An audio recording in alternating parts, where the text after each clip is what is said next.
I want to talk about these details. In the first body cam footage of Chad Doerman, he's the Ohio dad who unfortunately took the lives of his 3 little boys one June day. Now, everyone's been focusing on a different body cam footage, but thanks to the docket, we've gotten all the body cam footage. And the first officer who arrived on scene that day, Deputy Sparks, it's his body cam footage that I've been taking a little bit closer look at.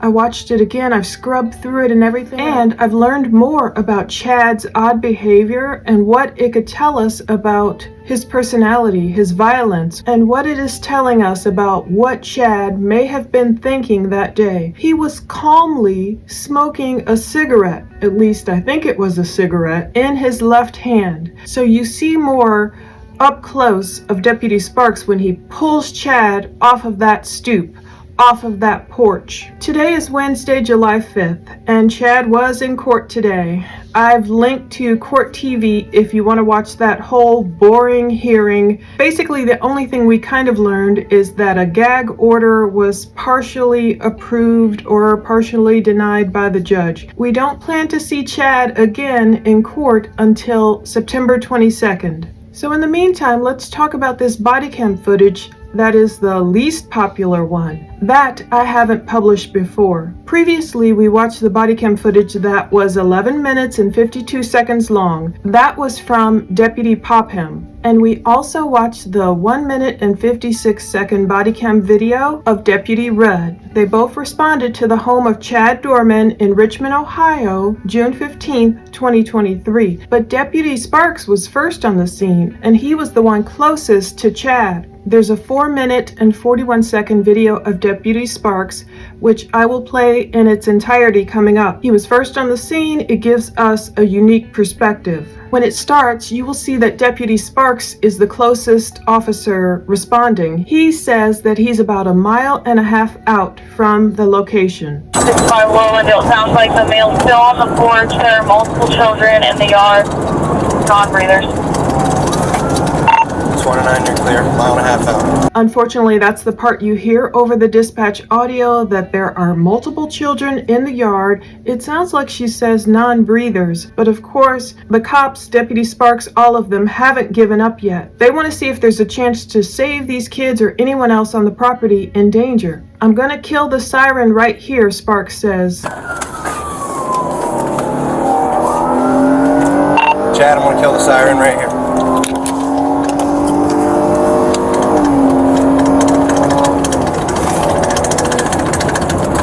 So he turns off his siren as he approaches the home because he doesn't want to spook Chad any further, knowing the cops are on the way. They don't want him to harm anyone else. But as soon as Deputy Sparks arrives, that's when we see Deputy Popham pulling up and surpassing him, and they both park. Female that went to the firehouse is advising them that the male shot the entire family. 29, we're 37. You're clear.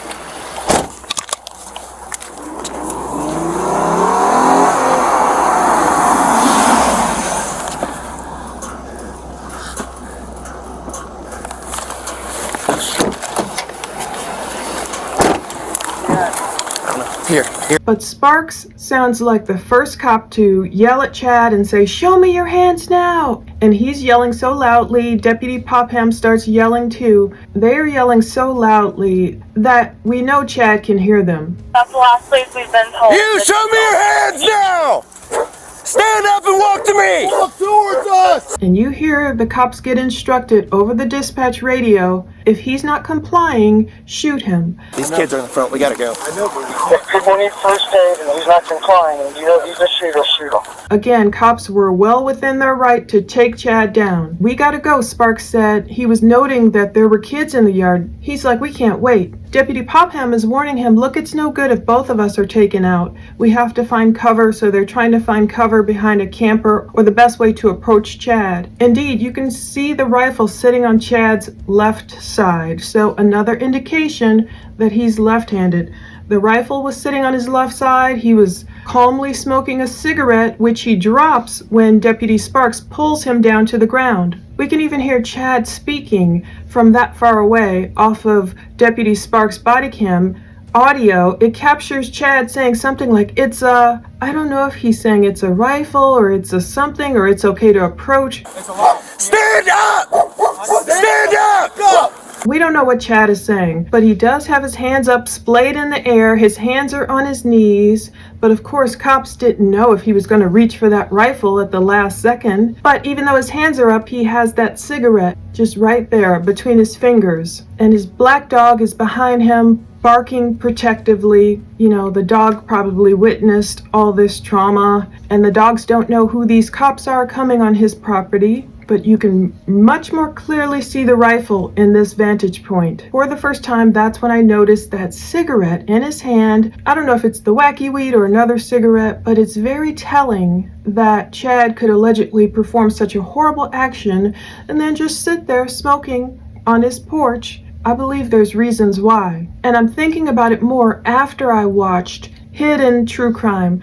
I've linked to the channel below where Dr. John Matthias and his wife Lauren, they really analyzed Chad, and it gave me some insight into his type of evil. Go on over there and see their exact words, but I was looking at their transcript and they talked about when the police are approaching Chad, he's so calm, he's eerily calm. Lauren and Dr. John speak about watching plenty of body cam footage, and you see the perpetrator isn't always so calm. In a situation where he's just taken 3 little kids off the earth, usually you see these perpetrators, they're all riled up and everything, but Chad is just chill, seemingly chill, claiming he's not drunk at all. The vast majority of offenders are agitated, up in arms. They're walking around or doing stuff when the police approach. Sometimes it's hard to, get them in the cuffs. Maybe they've made a run for it. Who knows? But yeah, when the police approach, it is as if when the police approach that Chad was just waiting for them. I'll sit here, put the rifle right there and just smoke until they get here. Meanwhile, compared to how hysterical on some of the other footage we can hear, the mom, Laura, rightly so, almost out of her mind with grief, screaming at Chad, "You took my life from me, my life," she says. And she's already been shot in the thumb, in her left hand, as it were. Chad is none of that. Chad is cool and calm as a cucumber. But this is where Dr. John Matthias, he analyzes it. He talks about the idea of a cobra. He says, I don't think it's unreasonable to say that Chad Doerman has some characteristics of a cobra, like a cobra type of archetype of these evil characters, in the sense that his physiological response to getting rid of his 3 kids is that he's calm. Now, Dr. Matthias didn't know if Chad was agitated when he was performing the crime, but it looks and feels a lot like this type of batterer, a man named Robert Hare, who's done a lot of research on psychopaths, found something similar among these psychopaths. And Robert Hare found that when psychopaths are engaged in conflict and violence, the same thing happens, eerily so. Their heart rates go down. They are able to calm themselves.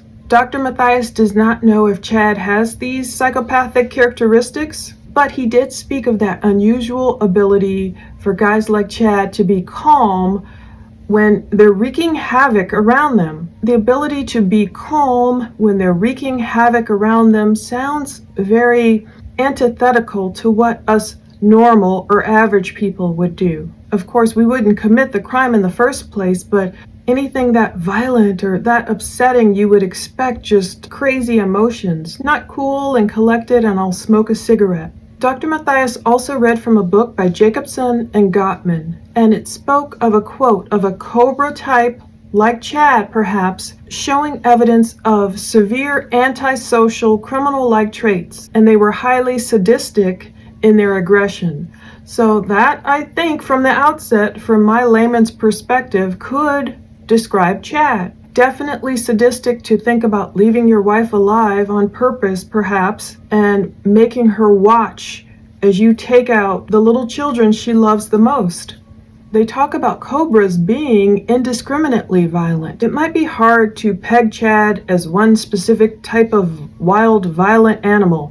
Is he a pit bull, the other type of DV batterers they talk about? These pit bulls are usually insecure, much less violent and aggressive than cobras, and they usually contain their violence to their spouse only.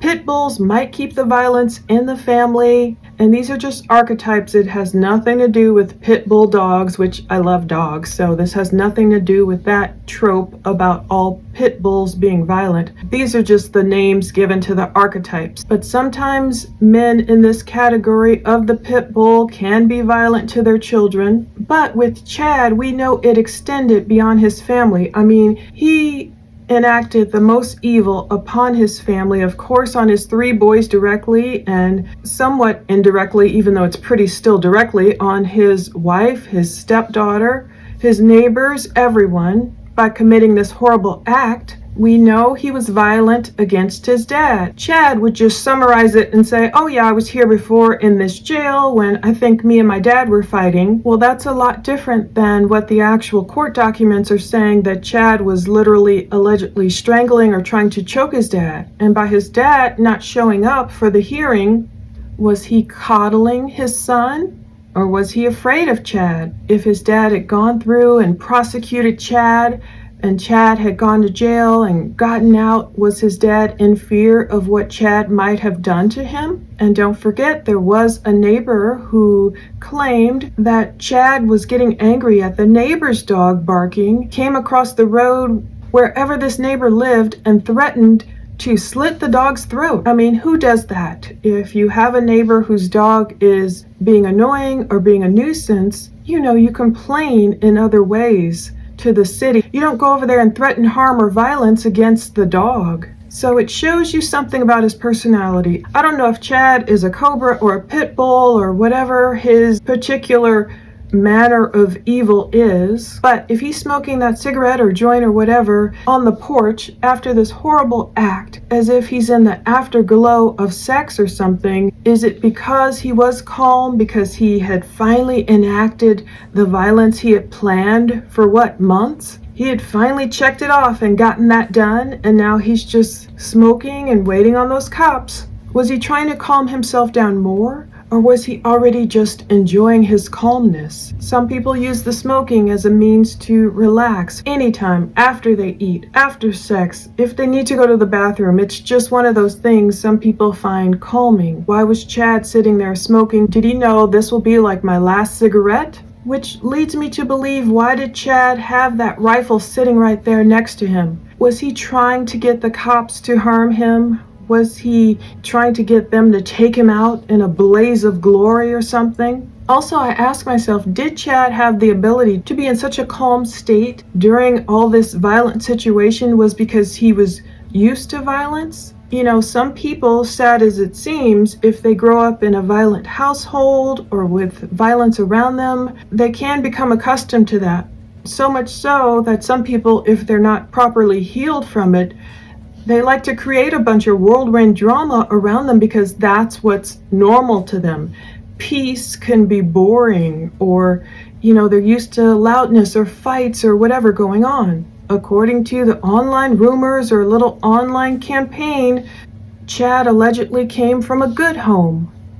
There's a screenshot floating around of someone who allegedly knows the family and is trying to claim that Chad grew up in a good home and all of that. Well, we know there was some type of issue. His parents may have very well been great people, so I'm not saying that. And of course, if a person's child does something so heinous, like a Chris Watts, or of course people want to remove themselves from that situation, or like a Brian Koberger, or what have you. The parents of all these situations likely love their sons greatly. However, they don't want the backlash that'll come with what their sons are alleged to have committed. So, of course, they will say, he came from a good home.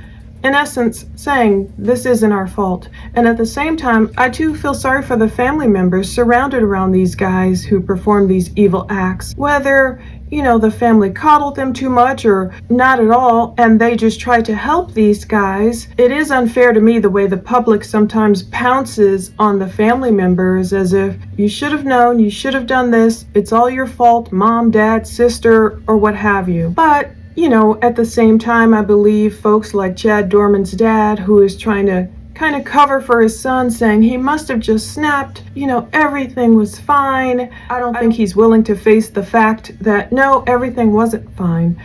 Everything wasn't great. There was incidents in the past with Chad where, he tried to choke his dad, and stuff like that might be hard for a parent to face. But today, it was just a bunch of talk, and you can watch it on court TV. The judge spoke about it couldn't be a broad protection order. There were arguments over extrajudicial statements, which ones are or aren't. One of the female attorneys stood up and spoke about, well, what can we say? Because there was problems about the prosecutor saying that his goal was to execute Chad. So these extrajudicial statements being made to the media caused Chad's attorneys to want a gag order. But of course, the other attorney was arguing, look, if I talk to my husband and say this and that is going on today and I'll be late for dinner, is that considered extrajudicial? So part of it wasn't shown on TV. They were going to go in the judge's chambers and talk it all out, figure out the extent of everything. But again, Chad did plead not guilty last month to all these charges for doing away with Clayton, Hunter, and Chase, his 3 beautiful little boys. Right now, he sits in jail with no bond, and he was pretty stoic in court today. The cameraman did a great job. He wasn't specifically focused on Chad the whole time. He was all over the court. And so you couldn't see. Chad just looks like he's growing his beard out a little. And, he was seemingly pretty emotionless when the camera was on him. The judge just spoke about different things, the media, a lot of legalese, podcasters, those on Snapchat. Basically, we're not allowed to discuss facts that aren't known. Anything in open court, on the record stuff, it's all fair game. It's all appropriate. So everything we will discuss is appropriate. WCPO was going to live stream the court appearance, but something happened. When the photojournalists arrived, the court said they wouldn't allow live stream, so I don't know how court TV was able to. It's a confusing mess sometimes. But Chad obviously took umbrage with the Claremont County prosecutor saying that his goal was to execute 32-year-old Chad. It was Claremont County Prosecutor Mark Taculve who said his goal is to have this man executed. And Mark spoke of, I can only imagine the terror these little boys felt and experienced as their father, their protector, was murdering them. And unfortunately, their mother saw this. You can't imagine the immense trauma and terror that she experienced. And we will do the utmost in my office to see this defendant never sees the light of day again. I don't blame him. So Chad was seeking a protection order. It sounds almost like, oh, Chad needs protection. And in a way, it kind of is that, but it's more about a protection order to protect the case, the integrity of the case, to prevent details from leaking out. Of course, they don't like what the prosecutor said. Chad would not like that. Of course, the defendants want this gag order or, a change of venue should the prosecutor continue to try this case in the media. That's what the motion said that was filed by the Assistant State Public Defender Gregory Myers and W. Stephen Haynes with the Claremont County Public Defender's Office. So it's not really about protecting Chad from physical harm. He's not like, oh, protect me. Indirectly, he is, because it's saying, protect the case, give me a fair trial.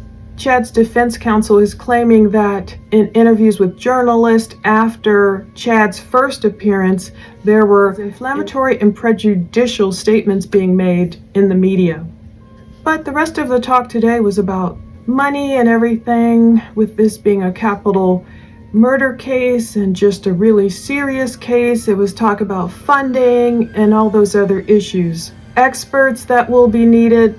Voluminous. It's a voluminous amount of information. I think every big case we see these days, we're going to just expect it because, of course, There's going to be videos, there's going to be text messages, there'll be location data, sometimes there's car data, you know, like in the Koberger case, what have you. There's so much data. It's not like back in the old days, but which is a good thing because it helps jurors get a clear picture, or at least clearer, of what really has happened in these cases. Basically, we'll see Chad Doerman again in court not until Friday, September 22nd at 11 a.m.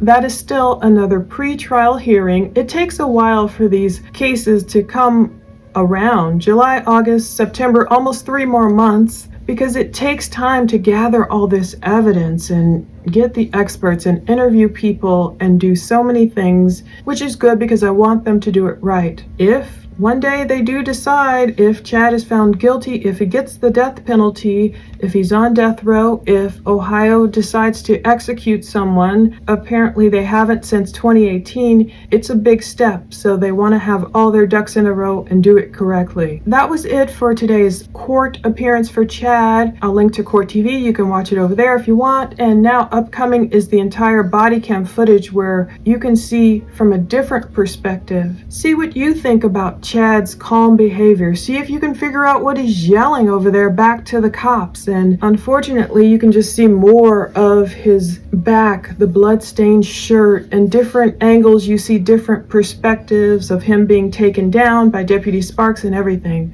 So watch that. First, let's read Ezra 8:22 through 23. For I was ashamed to request troops and horsemen from the king to protect us from the enemy along the way, because we had told the king, the hand of our God is favorable toward all those who seek him, but his power and his anger are against all those who turn away from him. So we fasted and sought help from our God concerning this matter, and he heard our plea. So watch the video coming up and see what you think of this body cam footage and what it speaks to Chad's demeanor and what a jury will think about him enacting this horrible pre-planned violence against his 3 young boys and against his wife, and kind of propping himself up on the porch and coolly, calmly smoking, waiting for the cops. What does it all mean? Thanks for watching.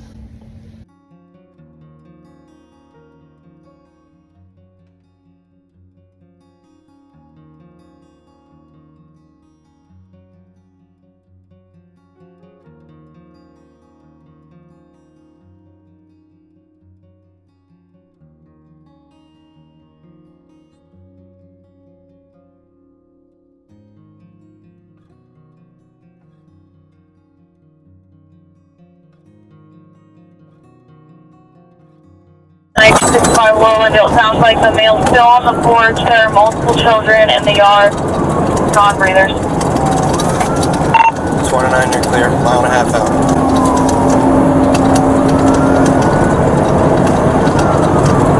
I'm putting aircraft standby.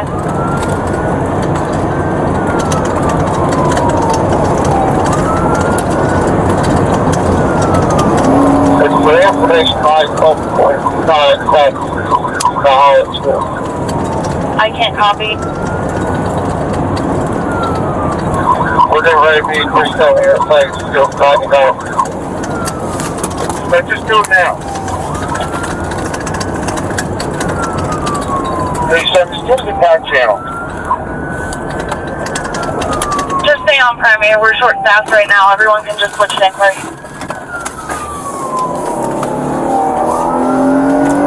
Chad, I'm gonna kill the siren right here.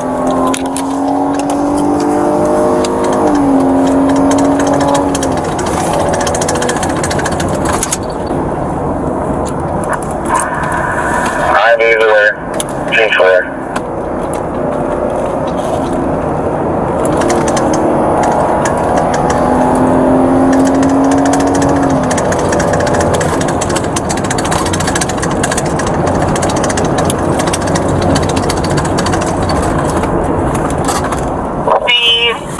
That went to the firehouse is advising them that the male shot the entire family. 29-37. You're clear.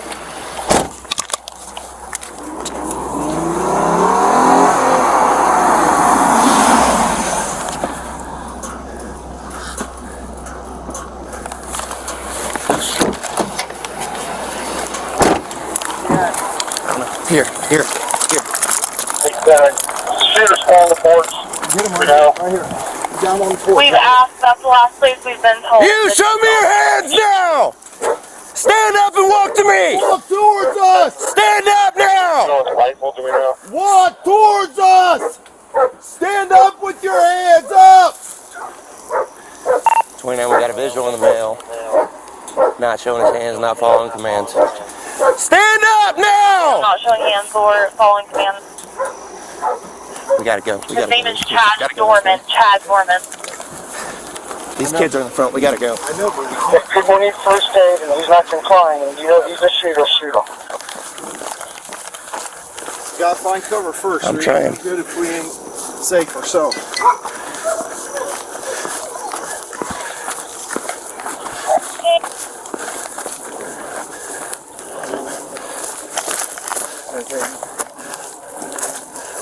We need to come from this side where we can see.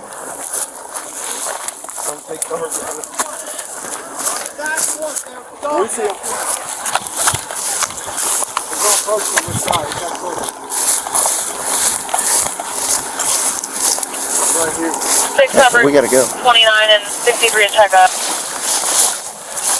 Right now, we're okay right now.